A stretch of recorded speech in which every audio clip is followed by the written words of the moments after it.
neno la Mungu. Tunaona habari hii ya mfalme Sauli. Sauli alikuwa mfalme, kwanza ni mtu ambaye asiyejulikana kabisa katika Israeli, lakini Bwana alimuinua hadi akafikia ngazi ya ufalme.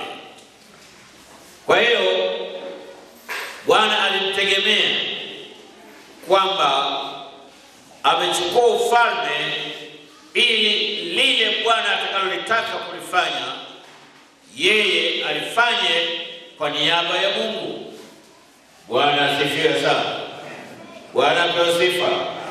Kwa hiyo Sauli alipokabidhiwa madaraka, akaneemeka, anapigiwa saluti, anaheshimika, akajisahau. Akatumwa na Mungu kwenda kupigana vita na Waamaleki. Na Bwana aliagiza kwamba hawa Waamaleki wote awaangamize, asibakize hata mtu mmoja wala hata mimba, awafyeke wote kabisa. Lakini Waamaleki walikuwa matajiri, Waamaleki wengine walikuwa wazuri, Waamaleki wengine walikuwa na uwezo. Sauli akapigana nao vita kwa uwezo wa Mungu, akashinda. Lakini kwa bahati mbaya akafanya maamuzi yake mwenyewe, akaacha maamuzi ya Bwana Mungu wake. Akaamua yeye wale wanawake wazuri anawachukua, akaamua yeye wale ng'ombe walionona akawachukua, akaamua yeye wale kondoo wazuri akawabeba, akaamua yeye vile vitu vizuri akavikusanya. Lakini Mungu alimwagiza pamoja na vitu vizuri na utajiri mzuri angeangamiza vyote. Lakini bahati mbaya Sauli akajaa tamaa, akajaa shauku, akajipangia yeye jinsi ya kumwabudu Mungu, sio Mungu alivyomwagiza. Maana tumeona hapo Samuel nabii alipomuuliza, yeye akasema kwamba tazama, mimi nimetimiza amri ya Bwana. Yaani anatimiza amri ya Bwana sawa sawa na mawazo yake, sawa sawa na kupenda kwake, sawa sawa na hisia yake, sio sawa na Mungu alivyomwagiza. Na hiyo hatari inayoingia katika dunia leo. Katika dunia leo kila mtu ana maamuzi yake. Mungu anaagiza okoka na kulifuata neno la Mungu na kulitii neno la Mungu, lakini mwanadamu ana uamuzi wake peke yake. Anaamua kwamba kuokoka si tatizo, ibada yangu ni Jumapili tu. Hajaangamiza vyote. Anaweza kuamua aje au asiye. Anaweza kuamua leo niende kanisani na nisiende. Mungu anaweza kuagiza kwamba sasa ni wakati mzuri wa kunitolea mimi dhabihu ili mimi niongee na ninyi. Lakini mwanadamu ana maamuzi yake. Mwingine utamsikia sadaka kila siku kanisani zinachosha. Mwingine atakaa anauliza, zile sadaka zote zinaenda wapi? Utafikiri alimpa mwanadamu, kumbe anampa Mungu. Sasa majibu ya Mungu huwa yanakuja kama alivyomjibu Sauli. Haleluya.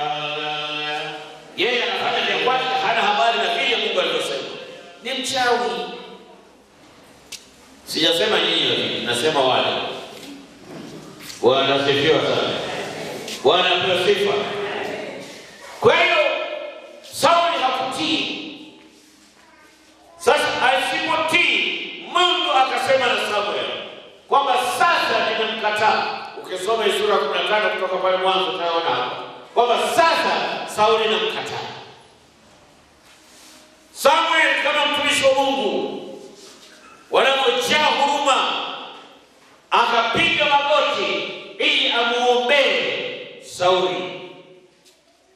Akaomba usiku kucha, lakini Mungu anasema hapana, ninafunga mlango kwake kwa sababu hajatii.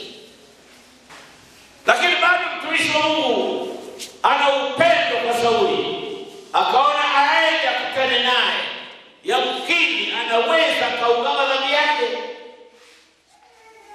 Akaenda akamuuliza Sauli, vipi? Umetimiza Bwana aliyokuagiza? Sauli anamdanganya hata Mungu. Wako wangapi leo wanamdanganya Mungu? Wanaweza kudanganya Mungu kabisa. Bwana, mbona ni wapi hujaonekana? Nilienda mahali. Hasemi ni wapi? Nilienda mahali. Anamdanganya nani? Yeye anafikiri kwamba anamdanganya mwanadamu au yule mchungaji. Yule mchungaji ni kama Samuel tu. Ni mtumwa tu, asiyokuwa na faida. Haleluya. Haleluya. Haleluya. Ni vema kujifunza kutii wana wa Mungu. Utii ni jambo la msingi. Na mtu anayetii hufanikiwa. Sasa hivi tuna adhabu ya mauti dunia nzima. Ni kwa sababu ya watu wawili, Adam na Eva. Bwana Mungu aliwaambia matunda yote yaliyoko katika bustani kuleni, lakini wakadanganywa na adui Shetani. Akawaambia Mungu anasema hamruhusiwi kula matunda yote. Wakajieleza, wakaangalia ule mti wa matunda ukatamanika. Biblia inasema matunda yale yalivutia macho, yakatamanika kwa chakula, wakachuma wakala. Leo watu kupata adhabu, unamfanya kazi kama ya kwako. Hata mwili ulionao sio wako, ni mali yake. Kwani hatusomi? Biblia inatuambiaje? Hamjui ya kuwa miili yenu ni hekalu la Roho Mtakatifu? Haisemi hivi? Alafu inasema mtu akikuharibu huo, Mungu atakuharibu yeye. Utii. Tii ni bora. Samuel Abilia nabii ameomba, lakini mlango wa Mungu umefungwa. Mlango wa Mungu umefungwa. Wapendwa, tujifunze jambo. Kama Mungu ametuagiza jambo, tusifanye mzaha. Siku atakapokasirika akafunga mlango, utagonga kila upande, utakuwa shaba. Utashindwa namna ya kujisaidia. Bwana asifiwe, Bwana asifiwe. Bwana asifiwe. Niliposoma haya maandiko nilishangaza. Imekuwaje Mungu huyo mtu anakusanyikia zawadi ya kwenda kumtolea dhabihu, lakini Bwana alisema utii ni bora kuliko dhabihu. Bwana asifiwe. Bwana asifiwe. Utii ni bora kuliko mali ulizo nazo. Utii ni bora kuliko fedha ulizo nazo. Utii wa kumtii Mungu anakuagiza jambo. Atuambia jamani, sasa mjiandae kuomba, ombeni. Yeye anajua. Bwana asifiwe. Bwana asifiwe. Bora kuliko dhabihu. Kutii ni bora kuliko nini? Dhabihu. Na kusikia kuliko mafuta ya beberu. Na kusikia kuliko nini?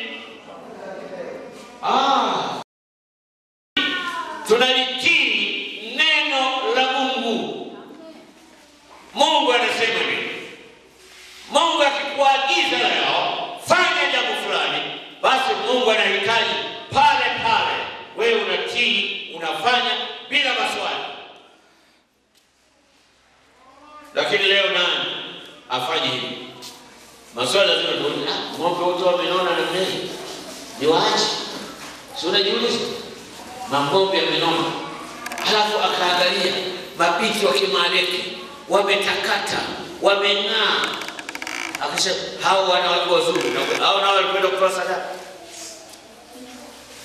Si upuze unafanya. Bwana apewe sifa, Bwana asifiwe. Bwana asifiwe. Bwana asifiwe. Mwanadamu anachokipoteza ni utii. Basi. Na kama mwanadamu akaokoka vizuri, akamjua Bwana vizuri, halafu akamtii Bwana kwa kila Bwana